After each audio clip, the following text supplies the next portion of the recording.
Bonjour la belle diaspora, j'espère que tu te portes bien. Si tu es nouvelle ici, sois la bienvenue. Aujourd'hui, nous parlons de l'immigration au Canada.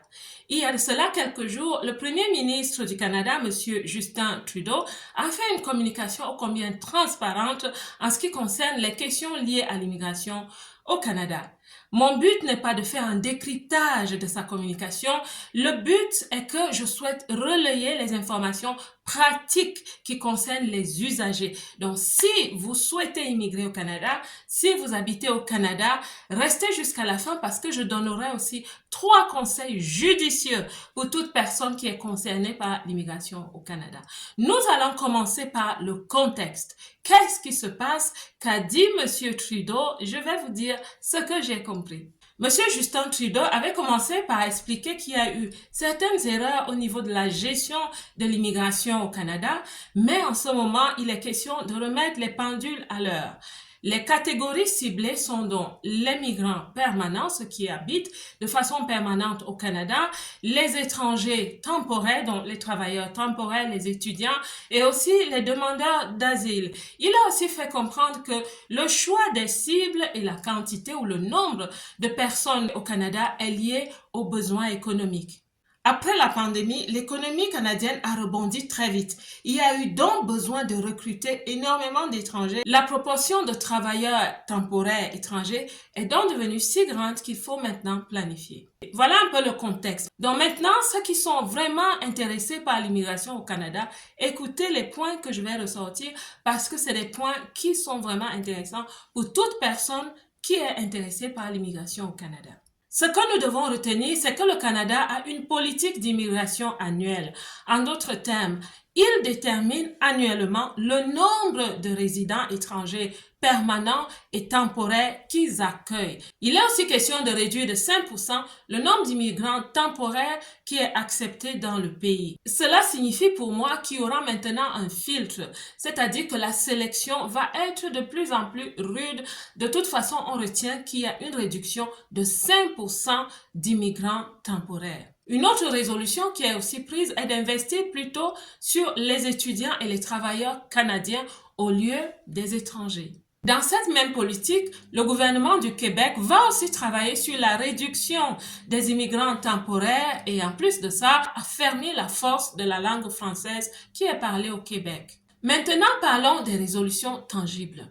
Il est vrai, selon le Premier ministre, que les employeurs, les chefs d'entreprise réclament l'entrée d'immigrants, c'est-à-dire de travailleurs étrangers. Même si cela est pris en compte, nous devons retenir qu'il y a désormais une politique de réduction d'étrangers qui viennent au Canada pour travailler, que ce soit de façon permanente ou de façon temporaire. C'est quelque chose qu'il faut absolument prendre en compte. Pour les résidents permanents, la priorité est mise dans les professions de la santé et de la construction. La bonne nouvelle, heureusement pour les résidents temporaires en ce moment au Canada, vous aurez la possibilité de déposer une candidature pour la résidence permanente. Qu'à cela ne tienne, ceux qui ne seront pas retenus seront malheureusement expulsés dans leur pays. En conclusion, si nous pouvons retenir quelque chose de tout ceci, on doit comprendre que le Canada est occupé maintenant à organiser sa politique d'immigration. Il se donne pour objectif de réduire la présence des migrants dans leur pays pour les 2 prochaines années jusqu'à ce qu'ils atteignent un certain équilibre. Et quand cette balance est atteinte, à partir de 2027, il y aura une possibilité de laisser croître encore l'immigration, mais de façon très contrôlée. N'oubliez pas ceci, il y a cette réduction de 5% d'immigrants temporaires vers le Canada. Ils disent temporairement. Est-ce que c'est vraiment temporairement? Avant de vous donner les conseils que j'ai promis, je vais vous poser une petite question. Pensez-vous que la politique d'immigration au Canada est différente de celle que prônent les États-Unis en ce moment? Je ne pense pas.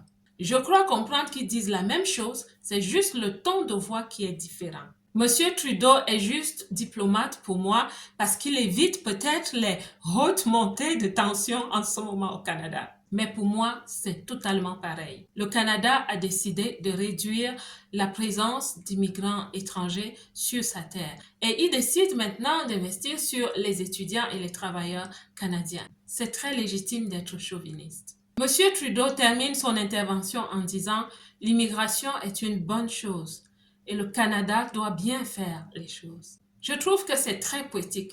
C'est une pilule forte qu'on injecte avec beaucoup de tact. Maintenant, je vais passer au conseil que j'ai promis. Le tout premier conseil concerne tous ceux qui désirent immigrer vers le Canada en ce moment. Monsieur le Premier ministre a beaucoup élaboré sur le fait que pendant les procédures d'immigration dans le passé, il y a eu des erreurs. Et l'une de ces erreurs, c'est qu'il y avait des contrefaçons, il y avait des malversations au niveau des procédures qui faisaient entrer les migrants. Ça veut dire quoi? Certains employeurs falsifiaient beaucoup de données et beaucoup de process. Et même des universités.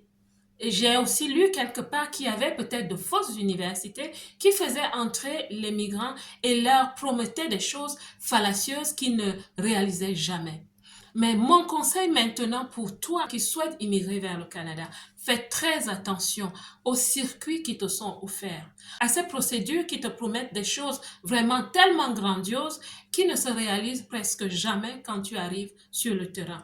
Je ne suis pas en train de dire, c'est pas ce que j'ai entendu, je ne suis pas en train de dire qu'il n'y a pas de bonnes procédures. Il y a de bonnes procédures. Donc fais juste attention dans le choix de la procédure dans laquelle tu embarques. Tu peux avoir payé beaucoup d'argent pour une procédure et quand tu arrives au Canada, il y a un contrôle et on te demande de rebrousser chemin. Ce n'est sûrement pas agréable. Donc fais attention.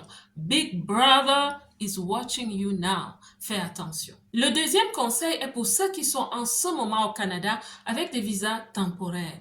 Dans la mesure du possible, je te conseille d'être flexible. Je te conseille de t'engager à prendre des formations dans le domaine de la santé ou de la construction. C'est un choix qu'il faut faire si tu ne souhaites pas retourner au pays. C'est un conseil que je vous donne vivement si du moins vous souhaitez rester au Canada. Le troisième conseil est en construction. Je souhaite vous conseiller un pays. Il est en Europe.